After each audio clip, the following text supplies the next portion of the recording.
Do you remember that day she was born? Oh, indelibly in my mind. Yes. It was not that day, it was early the next morning that we were told. And I thought it was extremely cruel because the pediatrician called. He was a fill-in for our own pediatrician. He was, they trade off. Called my husband at the office, told him about Susan, and said, "I thought maybe you'd like to be here when you'd like to be here when I tell your wife." Well, I thought it was very cruel of him to tell my husband on the phone. Is that supposed to be different? Is the father supposed to be different from the mother in emotions and feelings? But I've resented that all these years. I was in St. Mary's Hospital, and when they brought Anne into me, and they told me I couldn't nurse her, but they didn't tell me really why. And I had some suspicions that she looked strange. Then the pediatrician came in. I think he came in 3 times one day. And he sat and talked to me, and then he'd get up and go out. And then he'd sit and talk to me and go out, but he never said anything. Finally, the obstetrician called me and said, "Had your pediatrician talked to you about Anne?" And I said, "No." So he told me. About 2 weeks after he was born, everybody kept telling me how wonderful he was, and I thought so too. 2 weeks after he was born was Mother's Day, and we had a party at our house, and lots of friends over, and the doctor who had delivered Ned phoned me and said, "Happy Mother's Day," and I thanked him, and I was so thrilled. That was on a Sunday. The next morning, Monday, the same doctor called my husband at his office and said, "Your son is mentally retarded."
He said, "Well, Mother, she may never make Phi Beta Kappa, but that'll bother you much more than it will bother her."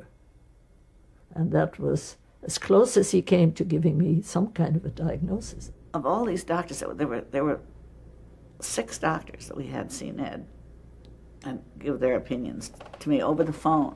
These are people who had never met me, nor my husband. Their only knowledge of us was having seen this little baby. And one doctor said to me fiercely, he said, "Take this baby to your breast, take it home and take care of it. This is your child, and God meant you to have this child, and this is God's way," and so forth. And another one that same day phoned me and said, "Don't bring your child home. If you do, you will be divorced from your husband. Put your child in a state institution immediately. Don't even come back to see the child." So I got all this kind of frankly crazy advice that was all, one way or the other according to the way the person felt, but not good advice for Ned or for me or for anyone. It was common for doctors to recommend placing the child? Yes, and telling your friends the child died.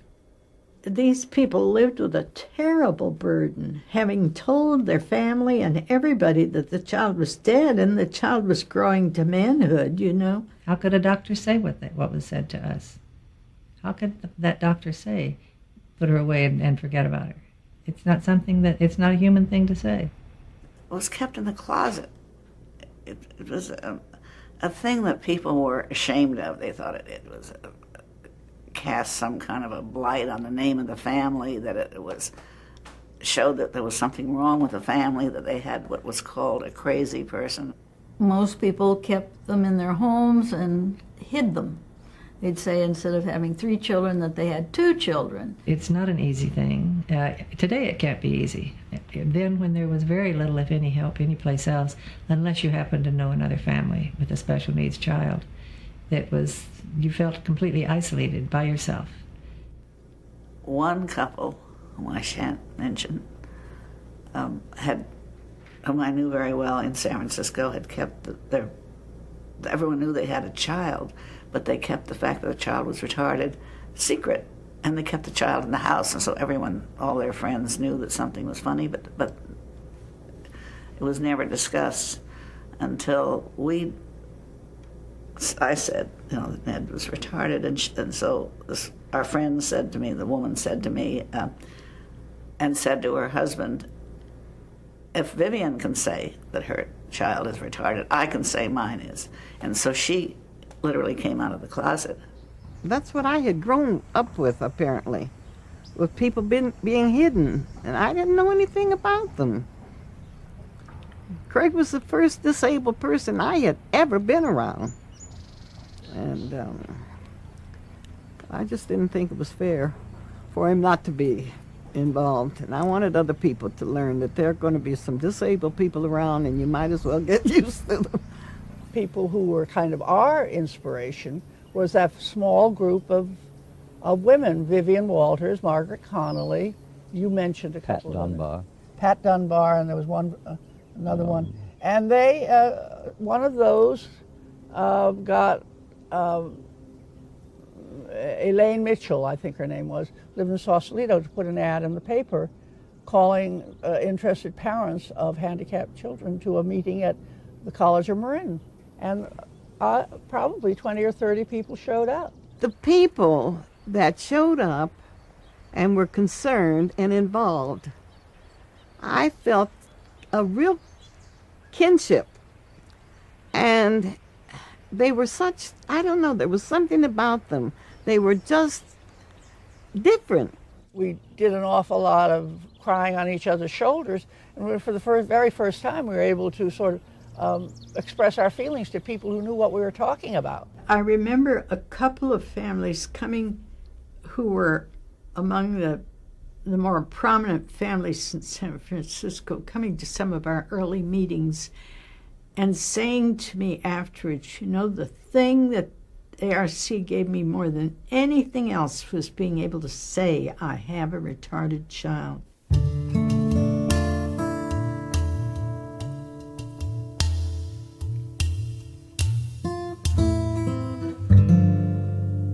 For a parent of a retarded child, there were only 2 options. One, you kept the child home and dealt with the child as best you could. Or 2, you would institutionalize the child. There was nothing in between. And as a practical matter, that pretty well meant that you institutionalized your child. To get into the Sonoma State Hospital, in the early days, it was really like getting admitted into a prison. You were committed, and that means a legal step in the law with an attorney and a judge slapping the gavel and say, yes, you are eligible for Sonoma State Hospital, and you are now hereby committed under the laws of the state of California in perpetuity unless you are cured. Now, I'm not... And there's no cure for mental retardation. Right. But my first impression came when I was taking a class at San Francisco State and met a woman who said, shall I show you some of the wards?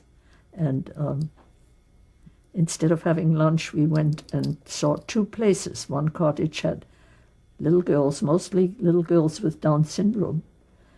And my daughter Barbara doesn't have Down syndrome, but She was at home being tucked into bed, surrounded by her dolls and stuffed animals, and read to by her daddy.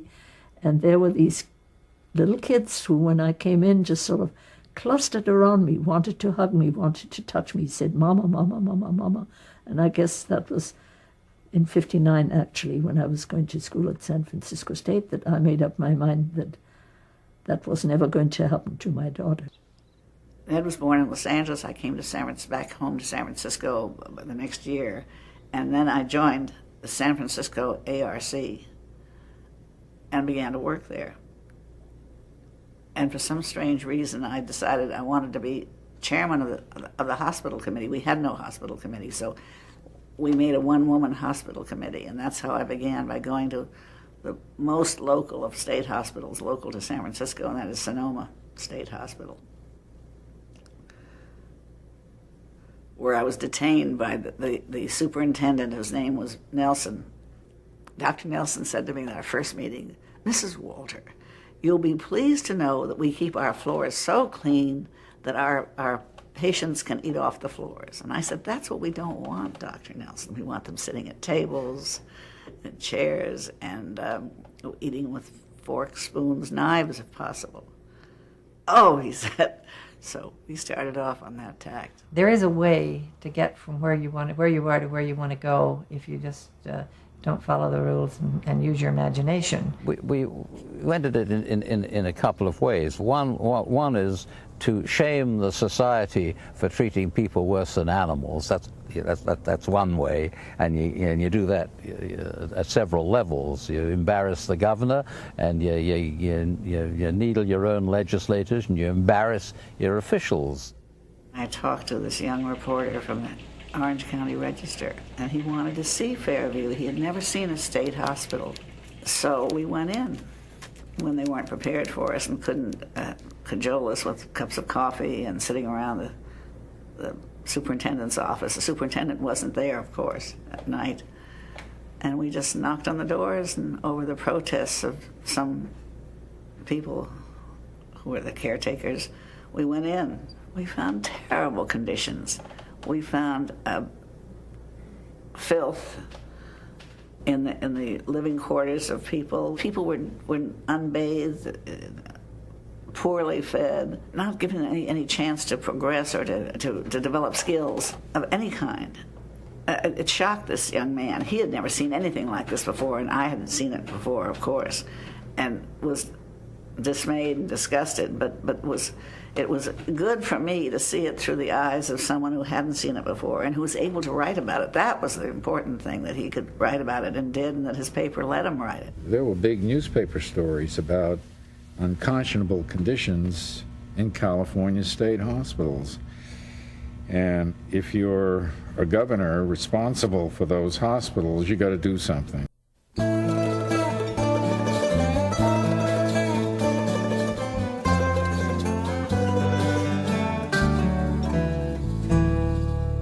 During John Kennedy's campaign, I had some relationship with his mother. I did public relations then, and I arranged some parties and some things for Mrs. Kennedy, Sr. And she wouldn't mention that she had a retarded daughter. I talked to her about it privately, and I don't think she liked it, but she didn't mention it. And it wasn't until after he was elected that they came out with the fact that Rosemary, one of their daughters, had mental retardation. I don't know whether Mother would want me to say this or not, but anyway, she wasn't real happy with the fact that we had a disabled person in our family. But when she found out, and this is a shame, I shouldn't say this, but I think it's the truth, that, there are other people, who have disabled people. And among them were the Kennedys. And I think it was almost all right for us to have Craig. He made a huge difference in terms of giving hope, I think, to families, because now, with the President of the United States leading the drive and saying we've got to do something about mental retardation, it's a disgrace to have over 7 million people in this country living here without any kind of services, federal, state, or private. Hearings begin in the Senate this week on our bills to combat mental illness and mental retardation. Almost every American family at some stage will experience or has experienced a case of mental affliction. And we have to offer something more than crowded custodial care in our state institutions.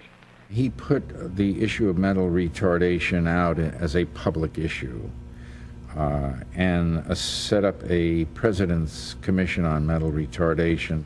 It has been tolerated too long. It has troubled our national conscience, but only as a problem unpleasant to mention, easy to postpone, and despairing of solution. The time has come for a great national effort. It was a special time in the nation. I mean, there were, the winds of change were everywhere. It was an exciting time that we're going to get something done, and that's the way you have to have that kind of enthusiasm in politics, because there's always competition for your energies and for your time and for your emotions. For your dollars. And for the dollars.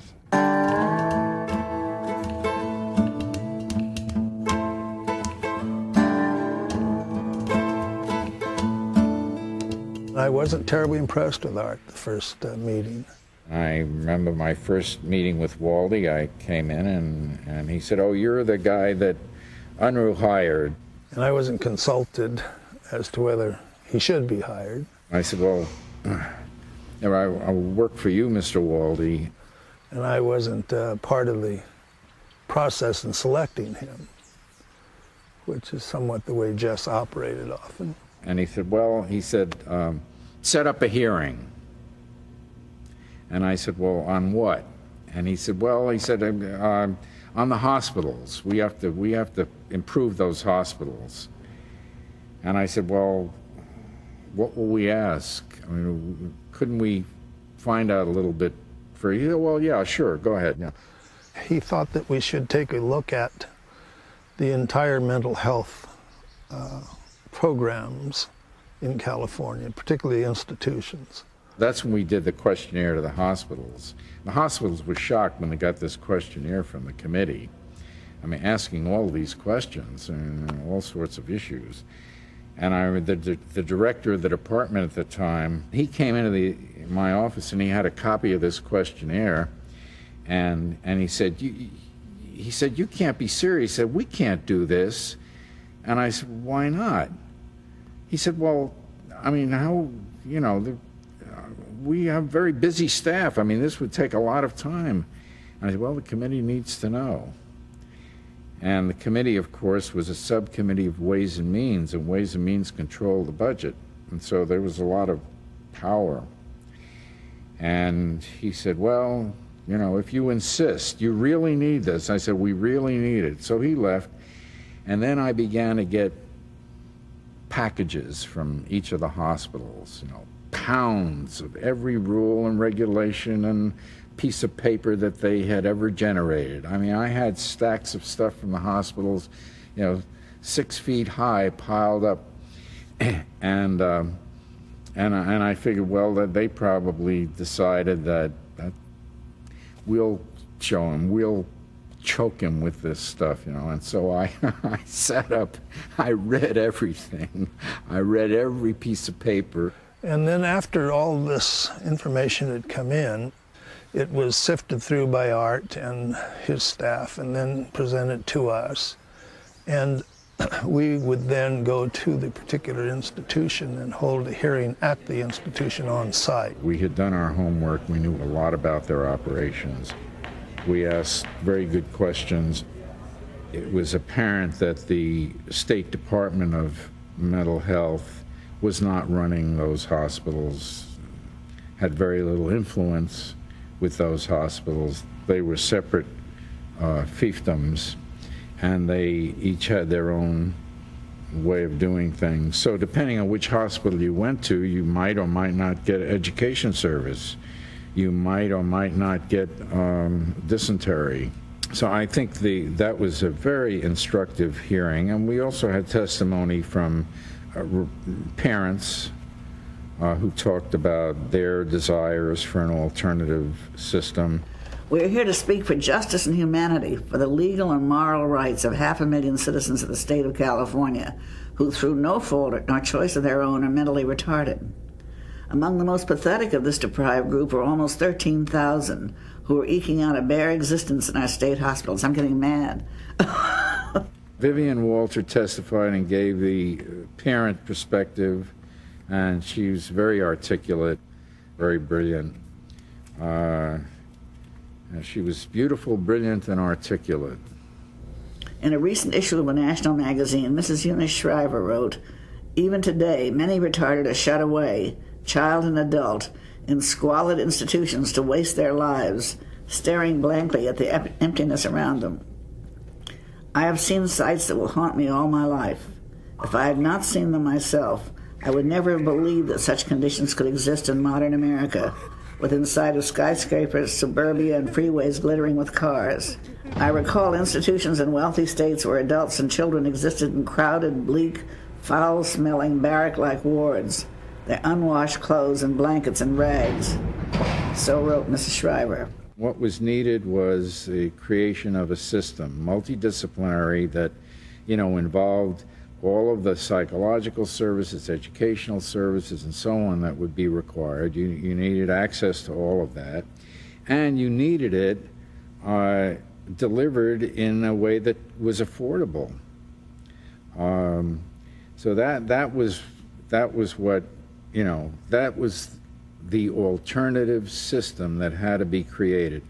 All these services were available in the state hospital. See, in the state hospital, you brought all of these disciplines together under one roof, and then, of course, the problem was, in order to get those services, everybody had to go into the state hospital. Now we were talking about providing those and more and different kinds of services out in the community, and somehow or other organizing it into some sort of a reasonable system so that people could navigate and get what they needed. The regional center, in my mind, there was a place where we could get counseling, not just the children and the young people and later the adults. It was from cradle to grave, but the parents. Do you ever feel you were alone in a place where there were other people, but you didn't, either because of your color or your mode or whatever, you didn't fit in? And so life seemed very narrow and lonely and hard to cope. And as soon as you got the feeling that there were other people in the same problem, why, it was much easier. I have a friendship with the Zenith Young, had the friendship before we knew about each other's children. And she told me about something that was going to happen, and she took me along with her to a couple of things that were happening in our geographic area. And that turned into being the Regional Center system. A group of professionals sitting in clinic, focusing their attention on one child, one family, and its needs in the community. A fixed point where a retarded individual and his family are helped to find the services they need. The real radical thing about it was that we could sit down with people and analyze, along with their family, what it was they really needed to cope with life. And we could then go out and buy whatever those things were. Respite care being one of the major things that would help a family to cope. Nobody had ever approached it that way. They tested individuals, and if they had a certain IQ, they went to Sonoma, and if they had another IQ, they went to the public schools. The state was spending the money in a state hospital, in a huge wards and all that kind of a thing, and saying you belong in X and you belong in Y and you belong in Z. We were proposing, and we proposed and did, to take that same money and what we used to say, the money goes with the person. Do you remember? The money is, we put it in a little bundle and we tie it around the person's neck. That's what we said at the beginning. That's Gunnar Dibwad. And so the money would go with the person instead of going to the hospital, and the person would then buy rehab or buy education, buy whatever that person needed. With the beginning of the Regional Center system, there was hope for the first time. It was all right to keep your child. it was acceptable to start fighting for the things that that child needed. By these regional pilot centers, we were seeking to prove that the infrastructure could develop, that the accessibility to other opportunities and alternatives was out there or could be developed out there. We were sort of clearing away new paths to get the work done, and get what we needed, and they didn't exist, so we had to work on it so that it did exist. In that first year, they saw, I don't know, some 400 or 500 families who were on the waiting list at the state hospital, and only 25 or 30 got actually referred on to the state hospital, and they found suitable alternatives for all the rest. So, boom, that was it. That was the ball game. And the point was proven. You could do it. And you could do it at a reasonable cost, no more than state hospital placement. You could avoid the cost of building all those additional beds, and you could do it to the satisfaction of the families. The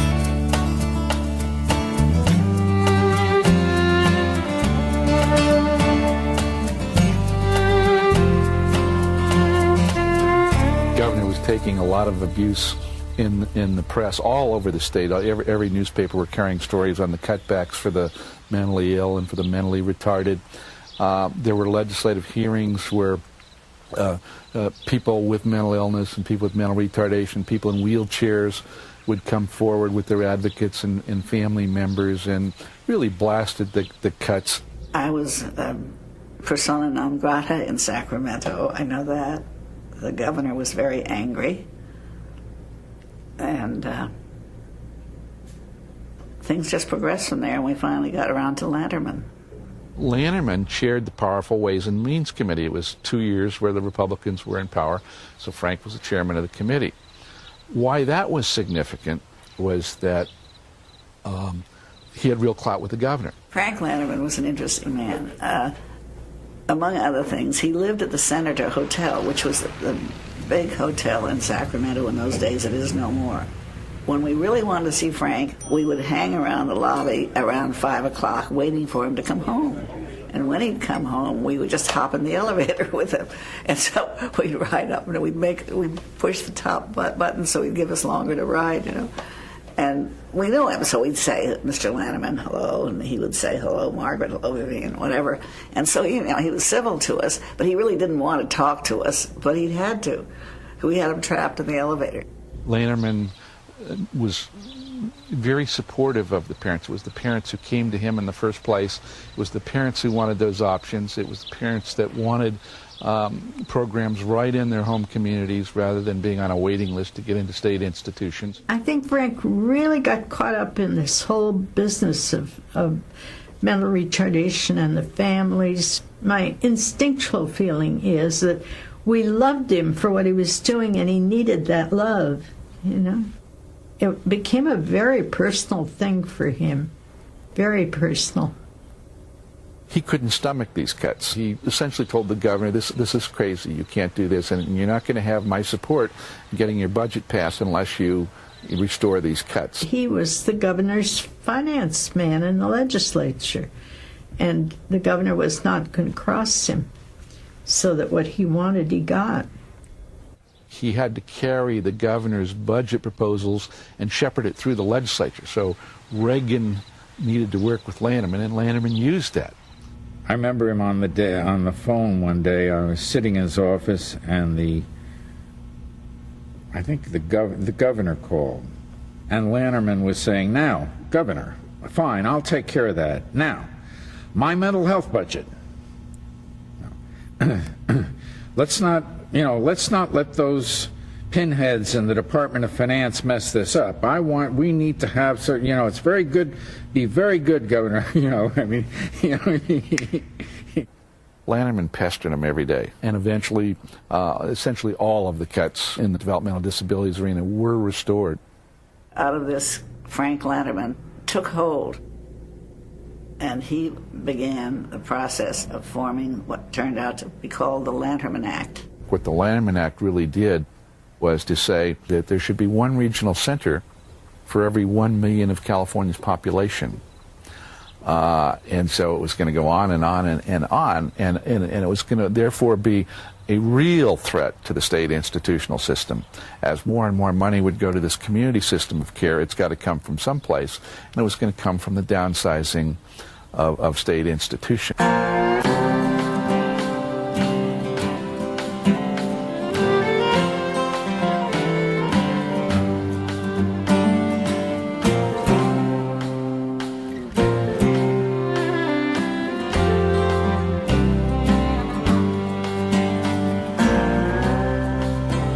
I'm here in the community, and I don't like it. Everybody said to me, oh, if you move out, you're going to get stuck. You're going to get stuck. You're going to get stuck. I'm not stuck.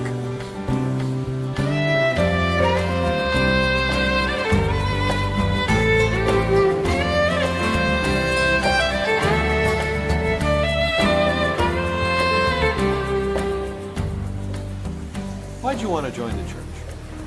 Because as a family, they don't discriminate. Why is that important to you? Because people should come to church and not be discriminated against, no matter what color, handicapped, or white. Everybody has a right to talk to God, no matter what.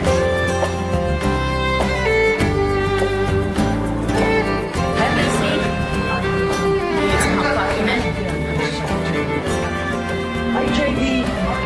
All right.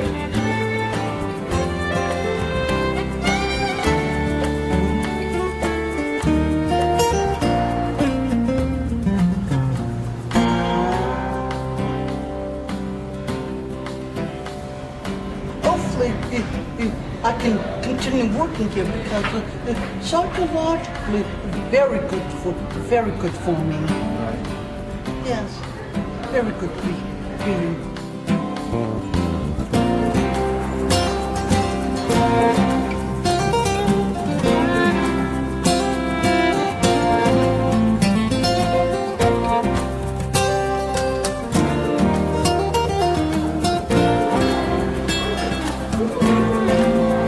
This place is the most wonderful place to come to, and we have, I mean, it's a nice place. I mean, I wouldn't want to go nowhere else.